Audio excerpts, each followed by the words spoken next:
Hello, in front of me I've got Oppo Find X2 Lite. In this video I'll show you how to set custom notification sound.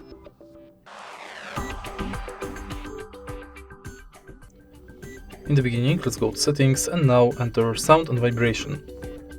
Go to notification sound on this device and select your custom sound. Go back and hit set.